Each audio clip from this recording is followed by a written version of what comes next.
feet off in the car. Roll. Oh, Jesus.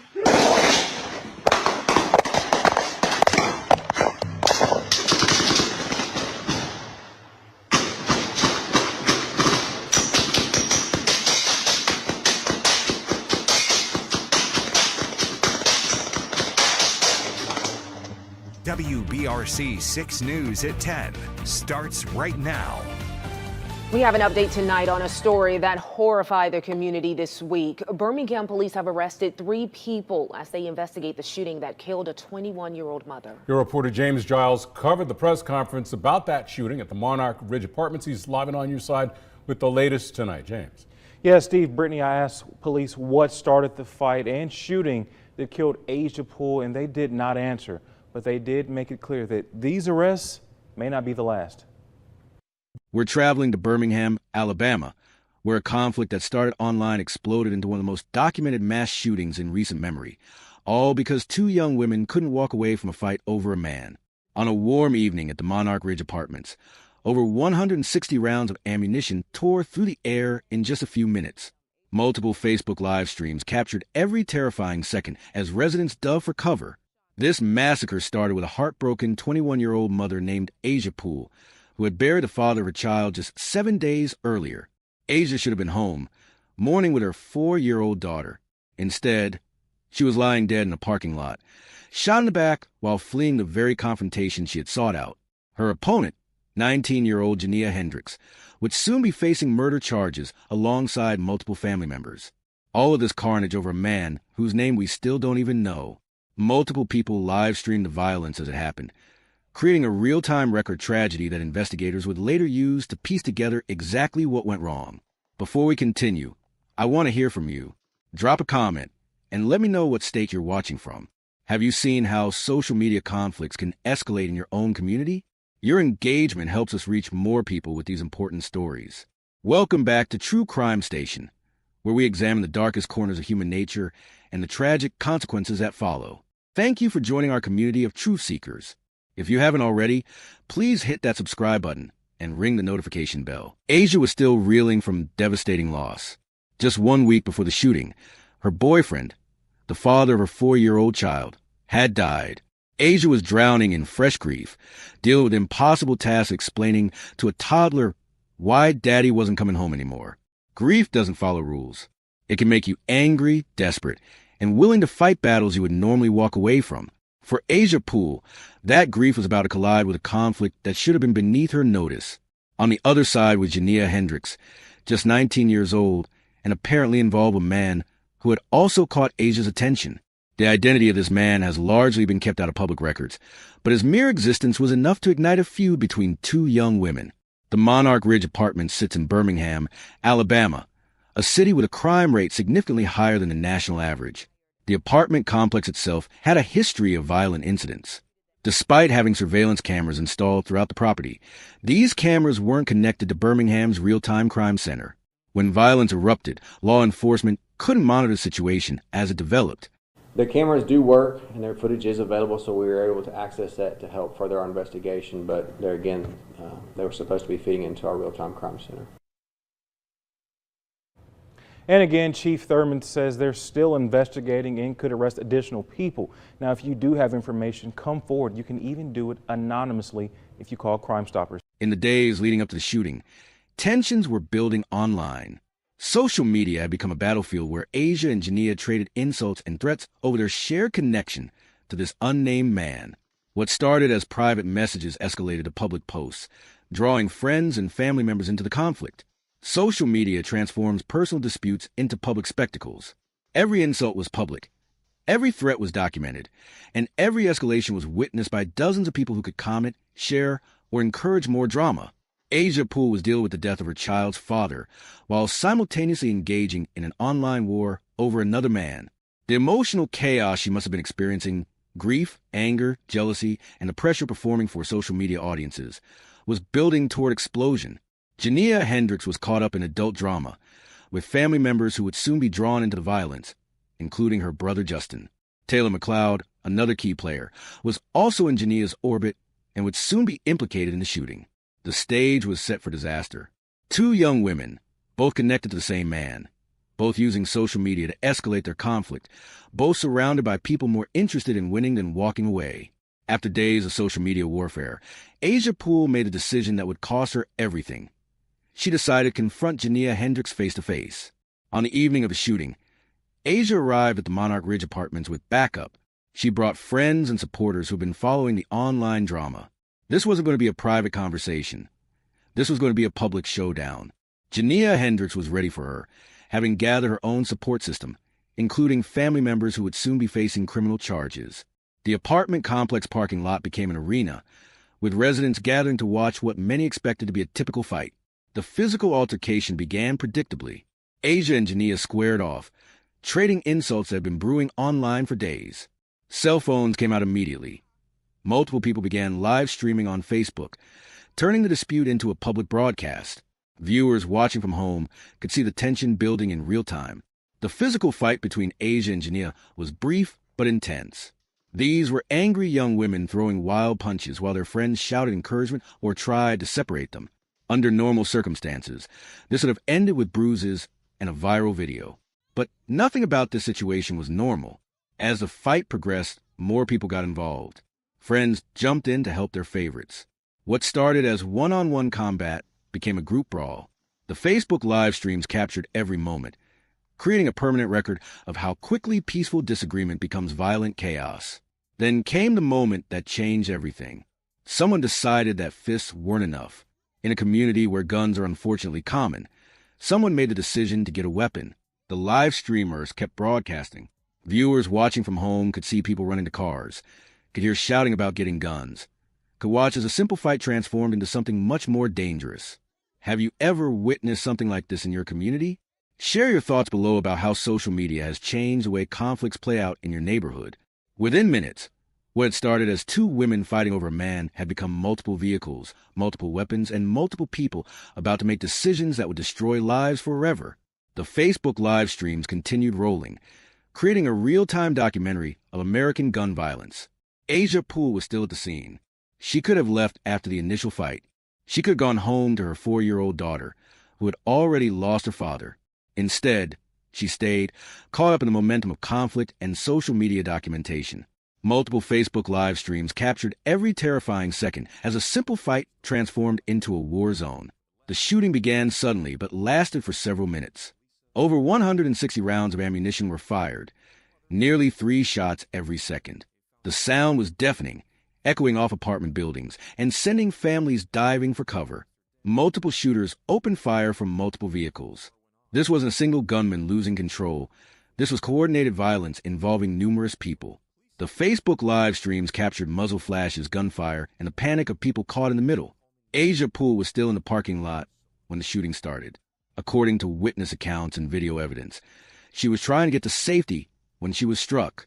The bullet hit her in the back as she was running away from the confrontation she had come to start. In her final moments, Asia wasn't fighting for a man. She was running for her life, probably thinking about the 4-year-old daughter who was about to lose her only remaining parent. The devastating irony, Asia Poole, who had lost her boyfriend just 1 week earlier, died running away from a fight over another man. The child who had just lost her father was now orphaned completely. While Asia lay dying, the gunfire continued. Another person was seriously injured and rushed to the hospital. Bullets tore through car doors, shattered apartment windows, and sent residents scrambling for safety. Children were crying. Parents were calling 911, and the Facebook live streams kept rolling. Residents described the sound as like being in a war zone. The sustained nature of the shooting, multiple minutes of nearly continuous gunfire, created terror that many had never experienced. This hoe trying to speed off in the car. Roll! Oh, Jesus!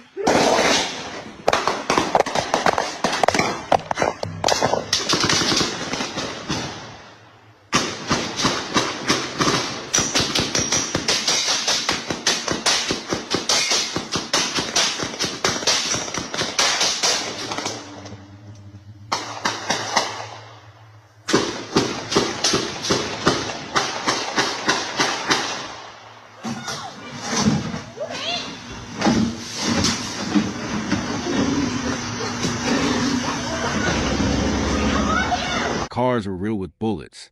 Apartment walls were punctured. Windows exploded as residents dug for cover. Through it all, the Facebook live streams continued. Viewers watching from home could see the aftermath in real time. Police sirens approaching, people crying, someone checking on Asia Poole's motionless body. Emergency responders arrived to find complete chaos. Asia Poole was pronounced dead at the scene. The other shooting victim was rushed to the hospital. The apartment complex looked like a war zone, with bullet holes everywhere and residents too traumatized to come out. The shooters had fled, leaving behind a community in trauma and investigators with a massive task of sorting through video evidence to determine who was responsible for turning a fistfight into a massacre. Birmingham police faced the challenging task of investigating a mass shooting that had been broadcast live to thousands of viewers. While the extensive video documentation would prove invaluable, the immediate response was complicated by infrastructure gaps. The apartment complex's surveillance cameras had recorded the entire incident, but they weren't connected to Birmingham's real-time crime center. Dispatchers received 911 calls about shots fired, but couldn't monitor the situation as it developed. However, investigators had something unprecedented: multiple Facebook live streams that had captured the shooting from different angles. These weren't security recordings discovered after the fact. These were live broadcasts viewed by hundreds of people in real time. The investigation revealed this wasn't spontaneous violence. The online conflict between Asia Poole and Jania Hendricks had been building for days, with friends and family increasingly involved. Social media had transformed what should have been a private disagreement into a public performance requiring dramatic conclusion. Identifying the shooters required painstaking analysis. Investigators matched faces and names, tracked vehicles leaving the scene, and determined which individuals had fired weapons. The Facebook live streams provided multiple angles of the same events. Within days, arrests began. Jania Hendricks was charged in connection with the murder. Her brother, Justin Hendricks, was also arrested. Taylor McLeod faced charges as well. Even a 17-year-old was arrested, highlighting how the violence had drawn in people across multiple age groups. The charges were serious: murder, attempted murder, and weapons charges that could result in decades in prison. The Facebook Live evidence was so clear that defense attorneys would have little room to argue about what happened or who was involved. The investigation also revealed broader systemic issues. The apartment complex's surveillance system was designed to help prevent crimes, but it wasn't properly integrated with law enforcement's real-time monitoring capabilities. Social media platforms had provided infrastructure for escalating the conflict, but they had no mechanisms for detecting disputes heading toward violence. What emerged was a picture of how modern conflict develop and escalate. Social media provided the platform for initial dispute. Live streaming documented the escalation, and easy access to firearms transformed a minor disagreement into a massacre that left one young mother dead and multiple others facing life in prison. The shooting at Monarch Ridge Apartments wasn't isolated. It was part of a broader pattern that has made Birmingham one of America's most dangerous cities. The city's violent crime rate runs significantly higher than the national average, with gun violence being a particular problem. Law enforcement faces challenges becoming increasingly common in American cities. Officers deal with easy access to firearms, social media platforms that escalate conflicts rapidly, and communities where traditional dispute resolution has been replaced by public confrontations designed for online audiences. What makes this case particularly significant is how thoroughly it was documented. The Facebook live streams provide an unprecedented window into how social media conflicts escalate into real-world violence. Social media has fundamentally changed how disputes develop and escalate. What used to be private disagreements are now public performances, requiring audiences and dramatic conclusions. The pressure to maintain online reputation can push people into confrontations they would otherwise avoid. In Asia Poole's case, the timing was particularly tragic. She was dealing with fresh grief from losing her boyfriend just 1 week earlier, which likely impaired her judgment. Grief doesn't excuse violence, but it helps explain how someone who should have been home with her 4-year-old daughter ended up fighting over a man whose name we still don't know. The live streaming element added another layer of complexity. People who might have walked away from private disputes felt pressure to perform for online audiences. The Facebook live streams created permanent documentation, but also provided incentives for escalation. The ease of access to firearms meant that when the dispute escalated beyond fists, it escalated to lethal force almost immediately. Over 160 rounds fired in minutes suggests multiple people had access to high-capacity weapons in a residential area where families were trying to live peacefully. The impact on the broader community extends far beyond immediate victims. Residents now live with trauma from witnessing mass shooting in their parking lot. Children who heard the gunfire will associate the sound with terror for years to come. This tragedy was preventable at multiple levels. If surveillance cameras had been properly connected to real-time monitoring, law enforcement might have intervened before the shooting. The infrastructure for preventing tragedies like this one exists, but isn't properly coordinated. Surveillance cameras are installed, but not monitored in real time. Social media companies have policies against threats and harassment, but lack effective systems for detecting disputes that are heading toward violence. Community leaders want to address gun violence, but struggle with residents who are reluctant to cooperate with law enforcement. What makes this case particularly significant is how thoroughly it was documented. Most gun violence happens quickly and with limited witnesses, making it difficult for investigators to piece together exactly what happened. The Facebook live streams from the Monarch Ridge shooting provide an unprecedented window into how social media conflicts can escalate into real-world violence. The role of social media in modern conflicts can't be overstated. Platforms like Facebook have fundamentally changed how disputes develop and escalate. What used to be private disagreements between individuals are now public performances that require audiences and dramatic conclusions. The pressure to maintain online reputation can push people into confrontations they would otherwise avoid. In Asia Poole's case, the timing was particularly tragic. She was dealing with fresh grief from losing her boyfriend just 1 week earlier, which likely impaired her judgment and made her more willing to engage in conflicts she would normally ignore. Over 160 rounds fired in a few minutes suggests that multiple people had access to high-capacity weapons and were willing to use them in a residential area where families were trying to live their lives in peace. The impact on the broader community extends far beyond immediate victims. Residents of Monarch Ridge Apartments now live with the trauma of having witnessed a mass shooting in their own parking lot. Children who heard the gunfire will associate the sound with terror for years to come.